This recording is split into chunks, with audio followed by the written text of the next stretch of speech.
भाई और बहनों, मातृशक्ति को नमन। पुस्तकीय ज्ञान, अनुभव ज्ञान, ये दो श्रेणियां चलती है।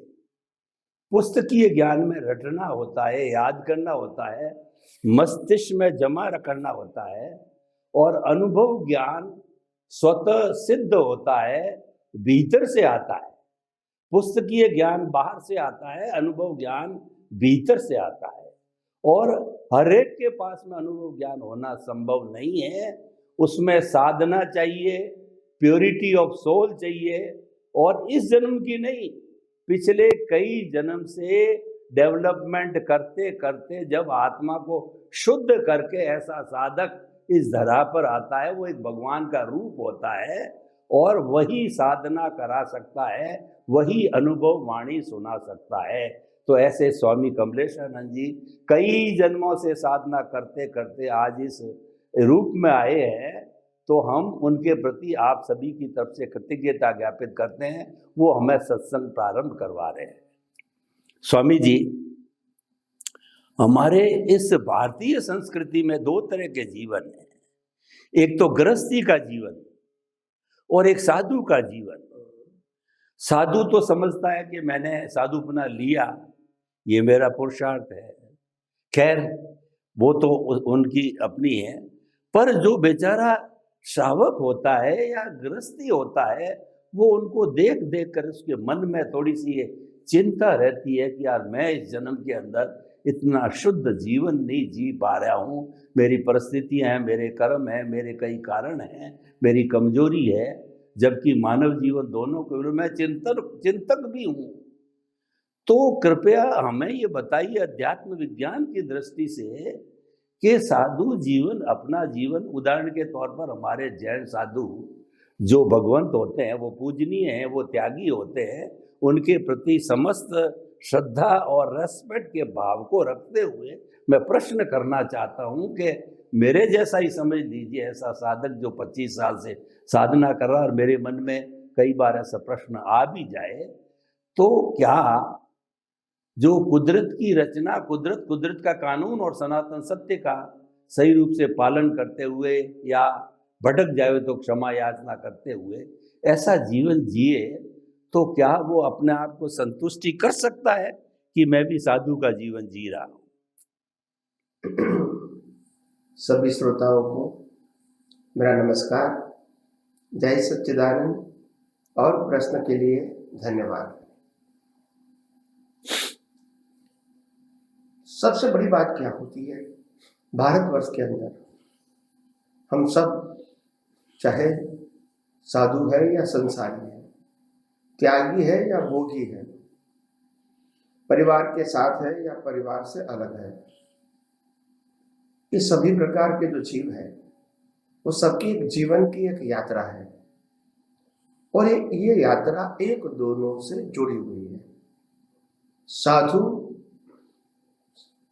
श्रावक श्राविका के बिना नहीं जी सकता है, और श्रावक श्राविका साधु के मार्गदर्शन के बिना नहीं जी सकता है। एक दूसरे के पूरक है, दोनों का रोल अलग है, दोनों का गोल एक है।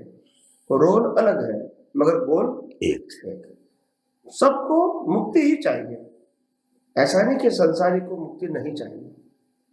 त्यागी को भी मुक्ति चाहिए और संसारी को भी मुक्ति चाहिए, और एक दूसरे के वो पूरक है। मगर हम सदियों से ऐसा मानते हैं कि जो त्यागी लोग होते हैं वो आत्मा की साधना में बहुत आगे जा रहे हैं, और कई लोग जा चुके हैं।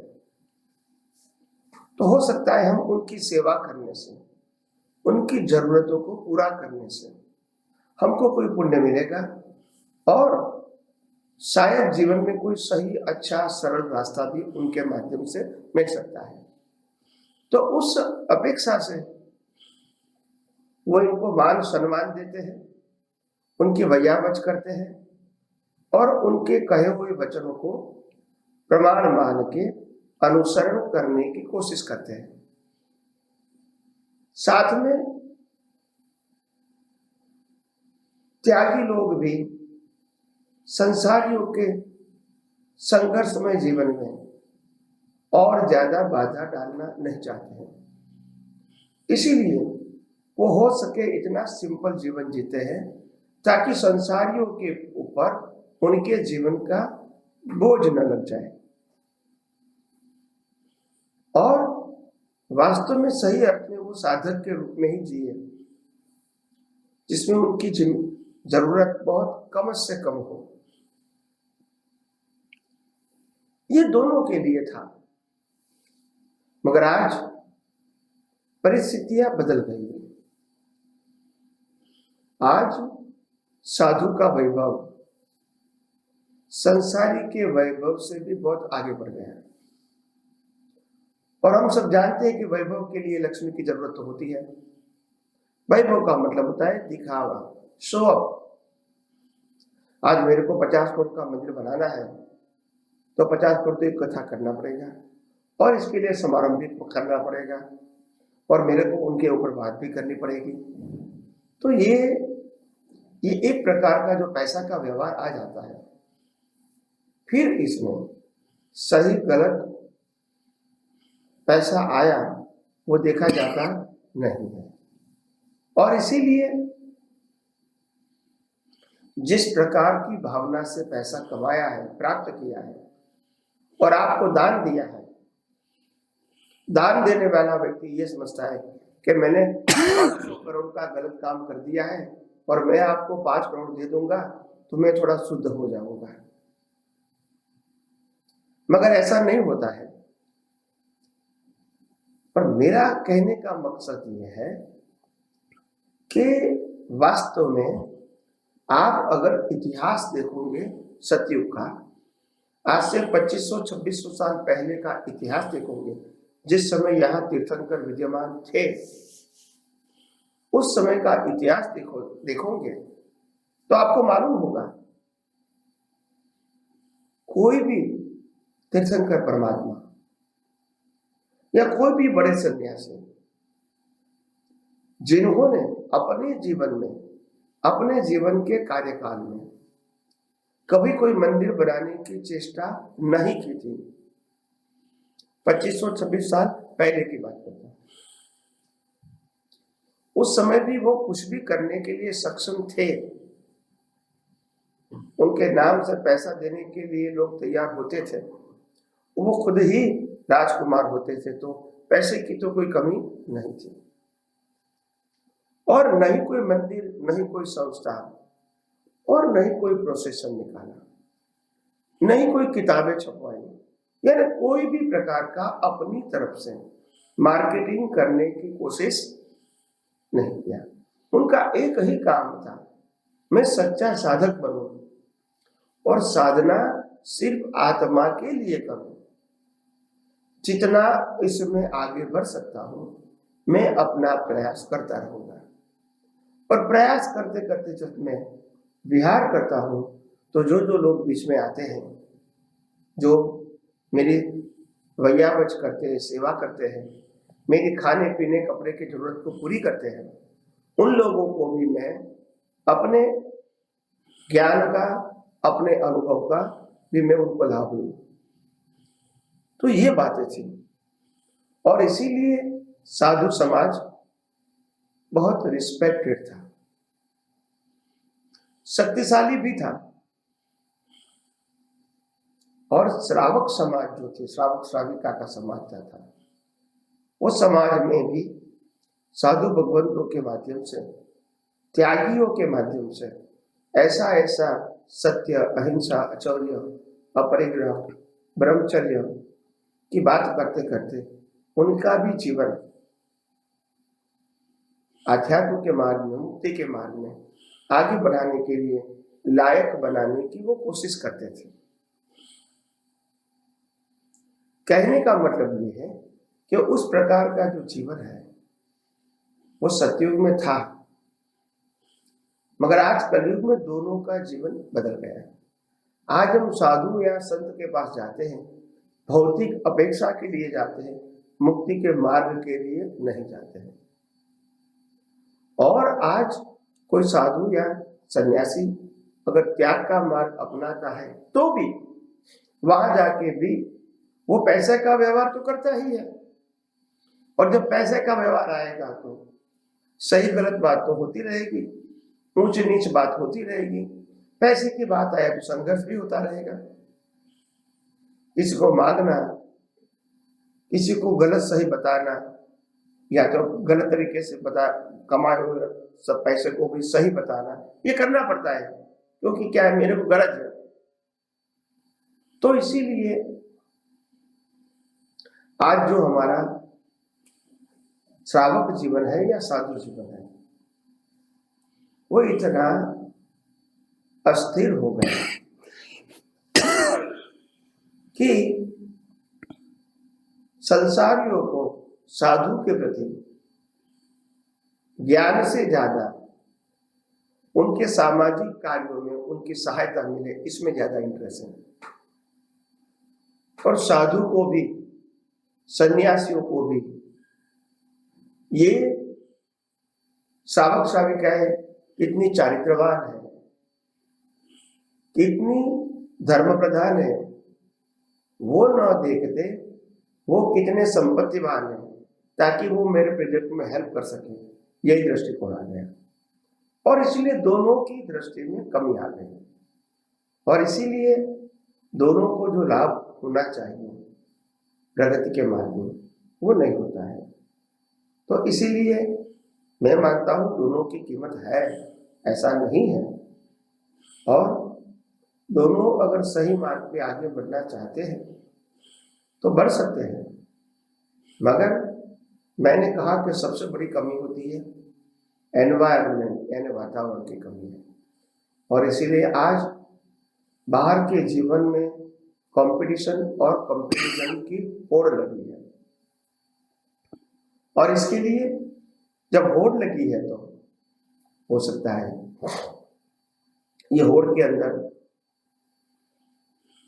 हर व्यक्ति अपनी तरफ से अच्छा पैसे वाला दिखाना चाहते हैं, संपत्ति से कहो या कार्यों से कहो। और दूसरी बात, साधु समाज में भी बहुत सारे शिष्यों बनाने की होड़ लगी है, चाहे वो शिष्य मैच्योर है या नहीं है, परिपक्व है या नहीं है, वो नहीं देखते। पर बाद में वही शिष्य जब गुरु भगवत इसको नहीं संभाल पाते हैं तो गलत रास्ते पर वो चल जाते हैं, और वो समाज को, साधु समाज को कलंकित भी करता है। तो इसीलिए मैं मानता हूं दोनों में पवित्रता, ध्येय की निष्ठा, चारित्र की कीमत, महापुरुषों ने बताए गए सत्य, अहिंसा, अचौर्य, अपरिग्रह, ब्रह्मचर्य, इनकी कीमत समाज में भी होनी चाहिए, और समाज के लोग अच्छे अच्छे कार्य करें, इसके लिए ज्ञानी भगवत प्रेरणा कर सकते हैं, मगर इसमें इन्वॉल्व होना नहीं चाहिए। अगर इन्वॉल्व हो जाते हैं तो फिर क्या होता है, ये संप्रदाय मेरा है, ये मंदिर मेरा है, ये संस्था मेरी है, ऐसा हो जाता है। और इसीलिए जो वितरागता पैदा होनी चाहिए वो नहीं होगी। हम कहेंगे कि भी अगर ये मेरे नाम से बना है तो हुकूमत मेरी रहेगी, मैं कहूँ वही यहाँ आ सकते हैं, दूसरा नहीं आ सकता है। तो ये सब जिस प्रकार से संसारी लोगों में अहंकार हो जाता है, ऐसे त्यागी लोगों में भी अहंकार हो जाता है। तो इसीलिए दोनों के लिए ये अच्छा नहीं है। मैं मानता हूँ धीरे धीरे महापुरुषों के ज्ञान के माध्यम से साधु समाज और संसारी समाज, ये दोनों अपने ध्येय को अच्छी तरह समझे और ध्येय से विचलित ना हो, और दोनों अपने अपने लेवल के चारित्रवान व्यक्ति के रूप में बाहर आए, ताकि उनका जीवन, उनके परिवार का जीवन या तो साधु शिष्यों का जीवन तो अच्छा रहे, मगर इनका प्रभाव दूसरे व्यक्तियों के ऊपर भी पड़ना चाहिए। तो आइए हम आध्यात्म विज्ञान के माध्यम से और ज्यादा विज्ञान जानने की आगे कोशिश। स्वामी जी आपका बहुत बहुत धन्यवाद। चाहे त्यागी हो यानी साधु हो, चाहे गृहस्थी हो, भोगी हो, उन दोनों को निराश या अति उत्साहित होने की आवश्यकता नहीं। दोनों का मापदंड एक है। अगर दोनों मोक्ष चाहते हैं तो उसका मापदंड है वीतरागता। और वीतरागता कब आएगी? जबकि संबरपूर्वक निर्जरा होगी। चाहे सन्यासी हो चाहे गृहस्थी हो, मापदंड है संबरपूर्वक निर्जरा। और अगर दोनों में से बंधपूर्वक निर्जरा चलेगी, कोई करता हो, तो वो संसार भ्रमण है।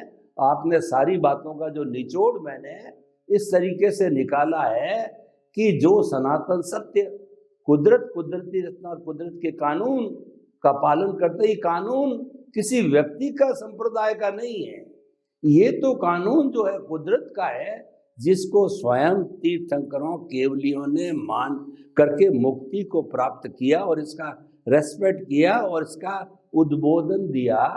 तो जो सनातन सत्य का पालन करता है, दोनों में से कोई हो, वो मुक्ति की ओर प्रस्थान कर सकता है। और जो है केवल त्याग कोई यानी पाप और पुण्य के रास्ते कोई इर्द गिर्द घुमाता रहता है, जीता रहता है, करता रहता है, मन वचन काया को परिणाम मानता है, मन वचन काया को पुरुषार्थ मानता है, तो ऐसी स्थिति के अंदर कंपैरिजन हम किसी का करना नहीं चाहते। हम तो आपको एक यार्ड स्टिक देते हैं, सनातन सत्य के माध्यम से आपको एक पहचान देते हैं, आपको एक मार्ग बताते हैं।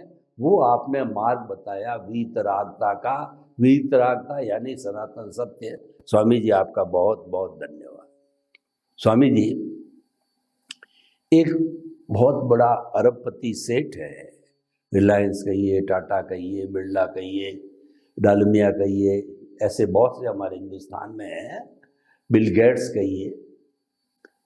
ऐसे लोग जिनको समय कम मिलता है और कहीं न कहीं उनके अंदर अध्यात्म का बीज वपन हो चुका है, अंकुरण हो चुका है, तो ऐसे लोग भी अगर चाहें कि हमको कोई सरल सुगम और जो है साधना मिल जाए, जो कि हम इतना बड़ा काम जो है वो मिला उनको, उदय और प्रारब्ध से मिला है, संभालते होते हुए भी, इतने लोगों की सेवा करते हुए भी अपने जीवन को मोक्ष मार्ग की ओर ले जा सकते हैं। तो मेरा प्रश्न ये है कि क्या ऐसे लोग जो कि बहुत ज़्यादा व्यस्त हैं, वो भी जो है अध्यात्म विज्ञान सनातन सत्य को समझ करके कैसे वो समझे, क्योंकि उनके पास समय कम होता है। मेरा इसमें ये है कि लंबा चौड़ा वो कर नहीं पाते हैं, तो क्या वो समझे मोटी मोटी बातें ऐसे महान लोग की। थोड़े समय मान लीजिए कि उनको दिन में आधा घंटा 15 मिनट ही मिले और उसके अंदर वो अपनी इसकी जो पुनरावृत्ति कर ले, एहसास कर ले, महसूस कर ले, अनुभव कर ले, तो कृपया थोड़ा ऐसा रास्ता इन महान लोगों के लिए, जो महान तो है ही है भौतिक दृष्टि से, लेकिन उनके पास समय की कमी रहती है, तो कृपया बताइए। प्रश्न के लिए धन्यवाद। हमारे सबके लिए जीवन स्वस्थ हो, सरल हो, शांत हो, जीवन में बहुत सारे पजल आए फिर भी हम स्वस्थ रहे, और जीवन में बहुत बड़ी बड़ी ख्वाहिश नहीं रखें, ताकि फिर हमको हारना या असफल होना स्वीकार करना पड़े। तो जीवन का जो प्रोफाइल है वो इतना लो रखो, मतलब जरूरत के हिसाब से, ताकि हमको अफसोस बहुत कम होना पड़े। बहुत बड़ी बड़ी ख्वाहिश रखोगे, ख्वाब रखोगे और उसमें से 60, 70, 80% पूरा नहीं होगा तो आपको एक प्रकार का सदमा लगेगा।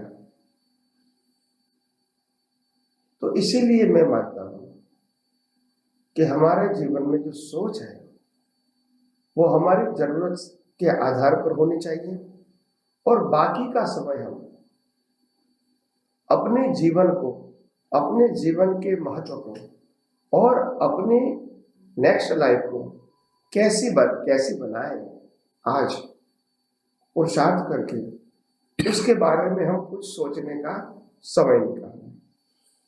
क्योंकि ज्यादातर लोग जो जीवन जी रहे हैं वो आज की ही बात करते हैं, आज ये भाव की ही बात करते हैं, आज की परिस्थिति की ही बात करते हैं। ये नहीं समझते कि हम जिस प्रकार से आज जीवन जी रहे हैं पैरेलल हम नेक्स्ट बर्थ की एग्जाम भी पैरेलल दे रहे हैं, ये भूल जाते हैं। तो हमको नेक्स्ट बर्थ के लिए कौन सी नींव डालनी चाहिए आज की परिस्थितियों के आधार से, तो ये हमको समय मिलेगा तभी तो सोचेंगे। इसीलिए मैं मानता हूं कि अपने जीवन में ऐसी बहुत सारी परिस्थितियां आती है जिस परिस्थितियों के अंदर जीव अगर सरल जीवन जीना चाहते हैं तो मैं मानता हूं इनको बहुत सारी जरूरियातें अगर कम होगी तो जीवन आसान हो जाएगा। तो अपने भविष्य के बारे में अच्छी तरह सोचने का, महापुरुषों को मिलने का, समझने का इनको मौका मिल सकता है। स्वामी जी, आपने बहुत सुंदर स्पष्टीकरण दिया कि चाहे महापुरुष हो, चाहे छोटा व्यक्ति हो, मध्यम वर्गीय हो, उसको अपनी ख्वाहिशें, उसको अपनी ज़रूरतें, उसको अपनी आकांक्षाएं और उसको अपनी तृष्णाएं, उसको अपने विशेष, इन सब को नियंत्रण में रखना होगा कि जो हमारी ये जो तृष्णा है ये आकाश समान अनंतिया कहा गया है, आकाश के समान अनंत है। क्योंकि जब सादा जीवन, उच्च विचार, मानव जीवन का श्रृंगार आ जाएगा तो हम उन आवश्यकताओं की तरफ ज्यादा नहीं भागकर बचा हुआ समय जो है हम कुदरती रचना और कुदरत के कानून के पालन में लगाएंगे और अपने केंद्र के अंदर जो